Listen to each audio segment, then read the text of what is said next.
कोई हल नहीं है इसका। हे प्रभु महाशिव, अब आपके स्तंभन से बाहर आने का समय हो चुका है। अब तो चित भी मेरी और पट भी मेरी। हाँ हाँ, सोचिए प्रभु, विचार कीजिए। बुद्धि के देवता है ना आप, तो आपकी इतनी परीक्षा तो चलती है।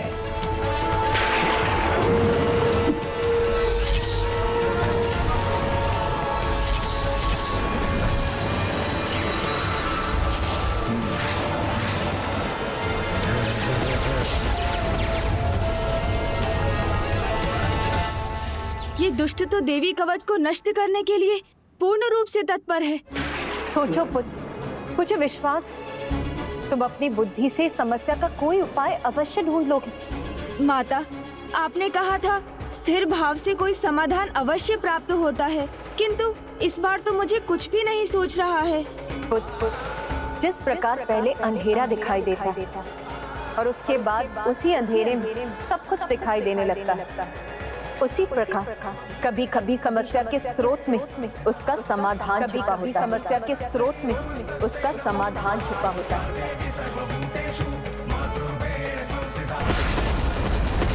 कभी कभी समस्या के स्रोत में उसका समाधान छिपा होता है। समस्या के स्रोत में ही उसका समाधान भी छिपा होता है।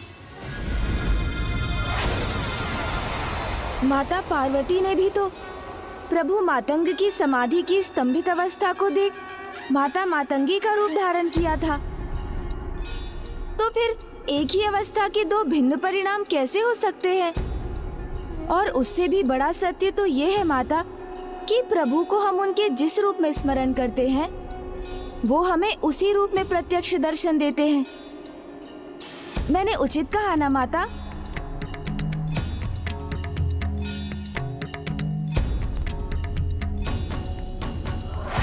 गणेश जी, अब आप कितना भी विचार कर लीजिए, परिणाम तो एक ही होगा, मेरी विजय।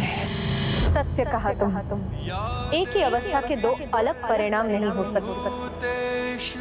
मैं अभी प्रभु महाशिव के दर्शन कर मातंगी रूप धारण करूं, जिससे मेरे देवी कौशिकी रूप के प्रकट होने पर मैं इन असुरों का अंत कर सकूंगी। नमस्तस्यै नमस्तस्यै नमो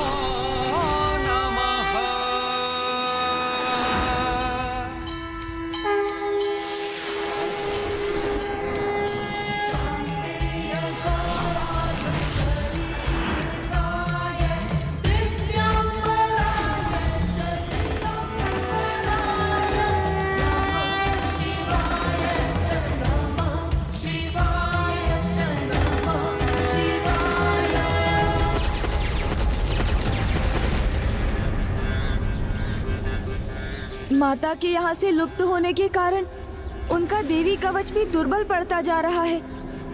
इसीलिए आप सभी माताओं पर इन दुष्ट असुरों के आक्रमण में अब अधिक समय शेष नहीं। माता को अभी बहुत कुछ करना है और समय बहुत कम है।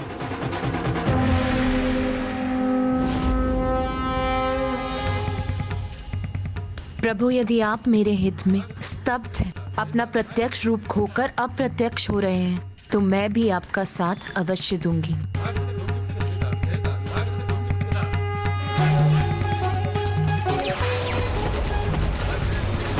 अब तो जब माता कौशिकी विंध्यवासिनी के रूप में युद्ध भूमि में लौटेंगी, तभी इन असुरों का विनाश आरंभ हो सकेगा। और अभी तक तो हमें उनके मातंगी रूप लेने का भी आभास नहीं हुआ है। उन्हें इसमें इतना समय क्यों लग रहा है?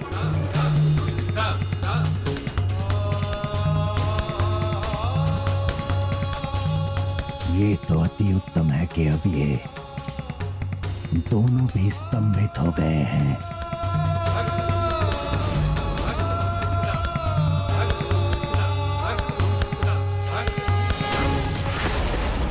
ईश्वर के ही समान सनातन मंत्र तो देवी शक्तियों के प्रतीक हैं। ईश्वर जब स्वयं प्रकट नहीं होते तो उनके स्थान पर मंत्र ही होते हैं। हे माता, यहाँ आपकी आवश्यकता है। शीघ्र यहाँ आकर जो भी आवश्यक है वो करने की कृपा कीजिए माता। ओम श्री मात्रे नमः। ओम श्री मात्रे नमः। ये तो दुर्बलता की आहट है। जब विपदा सामने आती है और उसका सामना करने का कोई उपाय नहीं होता, तो जो बलहीन होते हैं वो भगवान का नाम जपने लगते हैं। पुत्र, विपत्ति हो या अनुकूल परिस्थिति, भगवान के लिए भक्त और भक्त के लिए भगवान एक ही समान होते हैं। इसीलिए पुत्र, किसी भी परिस्थिति में भगवान का स्मरण करना दुर्बलता नहीं, भक्ति है, जिससे कोई भी असंभव कार्य संभव हो जाता है। इसे ही तो कहते हैं भक्ति की शक्ति, भक्ति की शक्ति, भक्ति की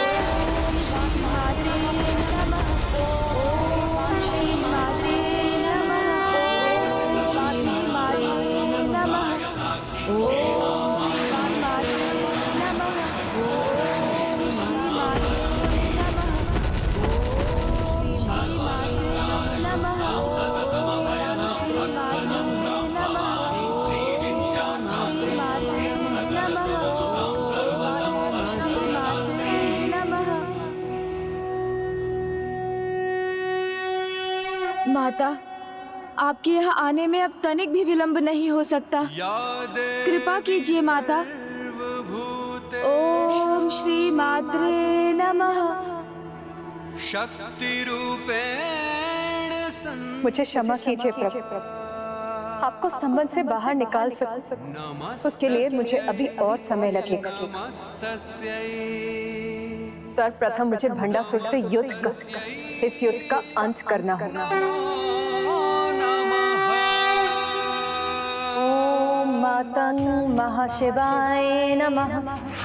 ओम मातंग महाशिवाय नमः। ओम मातंग महाशिवाय नमः।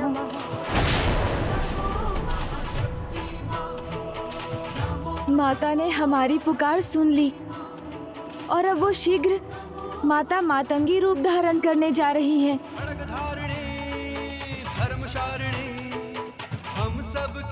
ओम मातंग महाशिवाय नमः। ओम मातंग महाशिवाय नमः। ओम मातंग महाशिवाय नमः।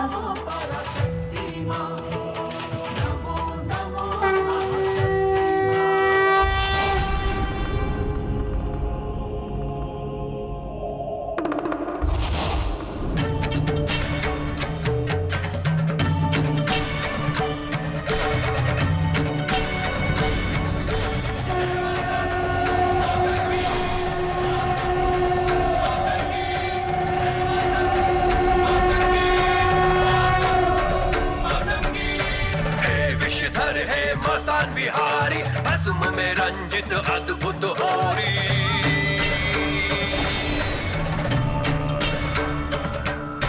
भूत पिशाच संग कैसी हहोरी, भस्म में रंजित कैसी ये होरी। हे मातंग मातंगी मातंग मातंगी, हे मातंग मातंगी विकराल रूप रंग नेत्र लाल है, भाल गाल भस्म रमे सर्प छोड़े हाल है।